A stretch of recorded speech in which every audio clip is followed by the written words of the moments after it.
Hey y'all, so just got done with today's workout. A lot of fun, big arm, tricep, burner workout. We've got for intensity and technique, 10 bar muscle ups. We're gonna put variations if you don't have a bar or can't do bar muscle up in the description of this video and on the workout blog.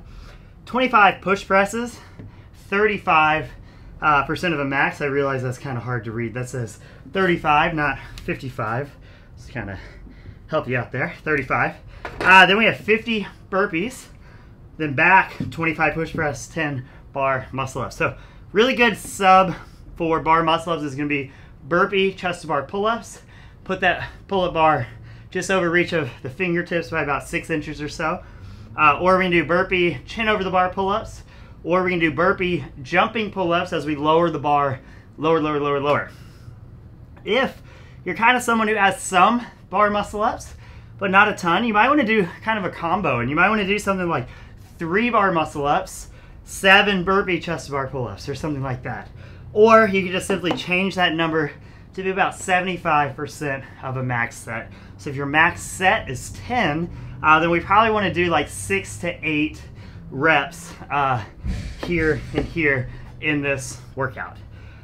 So push press, 35%. This is pretty light. So if you're truly going the weight that you should be going, then we're looking at 1 to like 3 sets for this 25. I went unbroken, and I kind of knew looking at it, I was like, I think if I go unbroken and unbroken, I think what's going to happen at the burpees is my arms are going to be so shot and I'm going to go so slowly on the burpees that it won't be worth it. And that's exactly what happened. But every now and then, when it's exercises that I can handle, I like kind of testing the waters, seeing what I can do, because if I play it conservative all the time and do what I thought I should have done, which is probably break those up and then break these up, I probably would have broken that up into 2 sets, broken this up into 3 sets, which sounds like a lot because I went unbroken and unbroken. But the reality is that would have only been like a 20-30 second difference to get here. And my guess, I think I could have gone 20 to 30 seconds faster on those burpees if I had fresh arms. But burpees 1 through 5, I thought I was in a lot of trouble, so I slowed them down, and then just my arms kind of came back in between them. But arms get pretty smoked in this one. So 50, it's just slow, steady. I always like to think I'm always going up or always going down.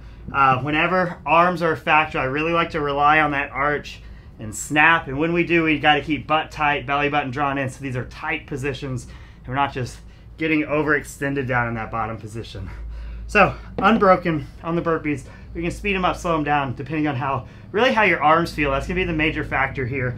Cardio kind of gets pushed for sure on these things, but really it's arm fatigue, or that's what I felt was arm fatigue was my biggest limiting factor. I ended up going unbroken through the whole workout. So the 25 push press was really hard. And about rep 8, I was like, I should probably put it down at 10. And then I was like, you know what, I'm just gonna see what I can do. Today's the day just to kind of see what I can do. It was feeling okay.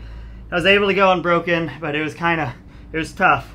And then on the bar muscle ups, what I realized on the very first rep is that that press out was gone. I had no triceps from everything before it. So on the bar muscle ups, I just try to do a huge kind of toe to bar motion as I kip up and keep my arms almost all the way straight. In CrossFit competitions, so in gymnastics, there's a glide kip. We're gonna keep those arms straight the whole time. But in CrossFit competitions, they usually make the rule that you have to pass through some part of the dip. They usually don't make a rule how deep it is. So it's kind of good, especially if you're gonna compete in CrossFit things, to learn how to take advantage of that straight arm pull, but also to catch it with a slightly bent elbow, so on every rep you at least have some sort of press out at the top of that muscle up.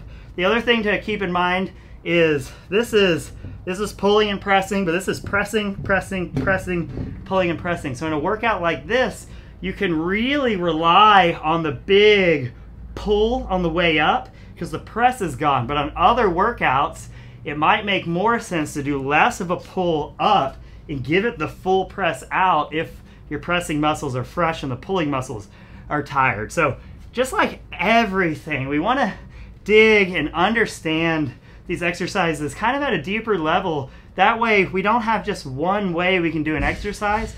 We have a lot of different ways. That way we understand all the bits and pieces that makes it more likely for us to use what we've learned in different exercises and in different things in our lives. But it also lets us adapt in the middle of workouts, in the middle of everyday life, in the middle of doing work, whatever it is.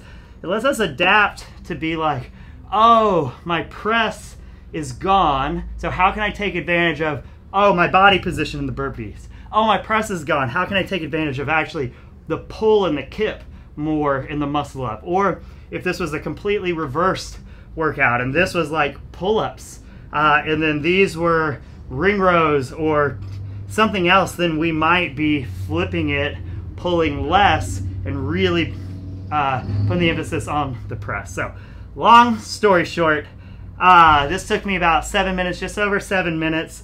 I was not lightning fast on the burpees, so I do think, you know, sub 6 is possible, I think, for someone who's good at bar muscle up, someone who can handle this weight. It's all 35%, but really it's going to come down to who's going to really peel out on the burpees. I think sub 6 is possible, and we're going to throw a 12-minute time cap on this one.